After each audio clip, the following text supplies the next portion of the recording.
ભગવાન શ્રીરામ, જેના નામનો જાપ લાખો લોકો શ્રદ્ધાથી કરે છે, જેમના મંદિર માટે કરોડો લોકોએ પોતાની કમાણીમાંથી દાન આપ્યું છે, જો એ દાનને લઈને કરોડોની ગેરરીતિના આરોપો સામે આવે તો પ્રશ્ન માત્ર પૈસાનો રહેતો નથી, પ્રશ્ન બને છે વિશ્વાસનો.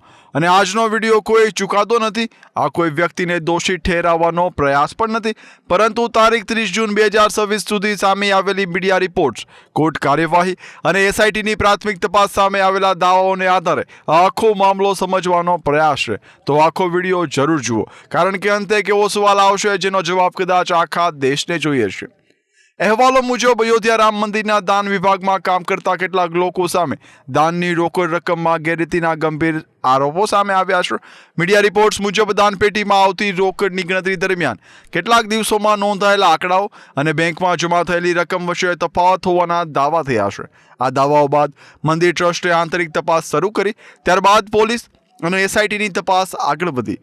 કોર્ટમાં રજૂ થયેલા દસ્તાવેજો અનુસાર કેટલાક આરોપીઓને ન્યાયિક કસ્ટડીમાં મોકલવામાં આવ્યા, પરંતુ અત્યાર સુધીમાં કોઈ અંતિમ ચુકાદો આવ્યો નથી અને તપાસ હજુ ચાલુ છે. હવે સૌથી મોટો પ્રશ્ન એ છે કે કેટલા રૂપિયાનો મામલો. મીડિયા રિપોર્ટ્સમાં અલગ અલગ આંકડા સામે આવ્યા છે. કેટલાક અહેવાલોમાં આશરે 7 કરોડથી વધુ રકમની ગેરરીતિનો દાવો કરવામાં આવ્યો છે, જ્યારે અન્ય કેટલાક અહેવાલોમાં આંકડો વધુ મોટા હોવાની પણ ચર્ચા થઈ છે. એસઆઈટીના પ્રાથમિક તારણો અંગેના મીડિયા રિપોર્ટ્સમાં એવો દાવો કરવામાં આવ્યો છે.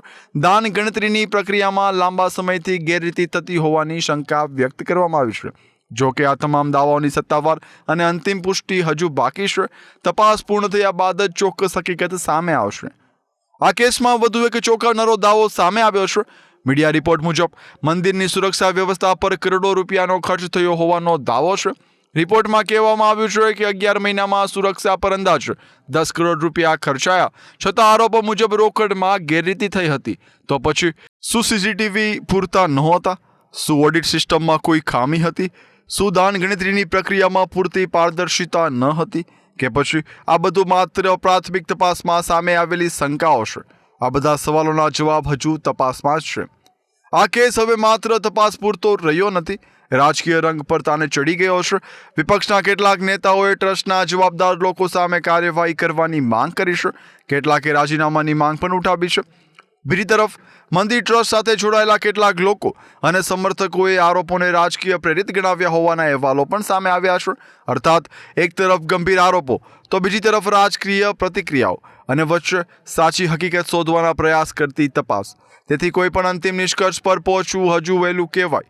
મીડિયા રિપોર્ટ્સ મુજબ એસઆઈટી કેટલાક મહત્વના મુદ્દાઓની તપાસ કરી રહી છે, જેમ કે દાન ગણતરીની પ્રક્રિયા, રોકડ જમા કરવાની વ્યવસ્થા, જવાબદાર કર્મચારીઓની ભૂમિકા, સીસીટીવી અને સુરક્ષા રેકોર્ડ, બેંકમાં જમા થયેલી રકમના રેકોર્ડ. પરંતુ ફરી એક વખત યાદ રાખવું જરૂરી છે, આ પ્રાથમિક તપાસના મુદ્દાઓ છે. કોર્ટમાં તમામ પુરાવા ચકાસ્યા બાદ જ કોઈ વ્યક્તિની જવાબદારી નક્કી થશે.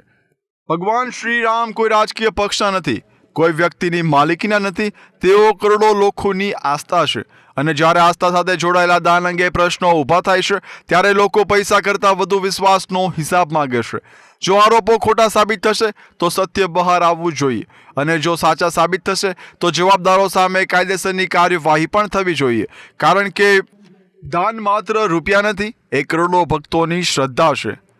તમને શું લાગે છે, દાન વ્યવસ્થામાં સંપૂર્ણ પારદર્શિતા લાવવા માટે શું તમામ મંદિરોમાં લાઈવ ડિજિટલ ઓડિટ હોવું જોઈએ?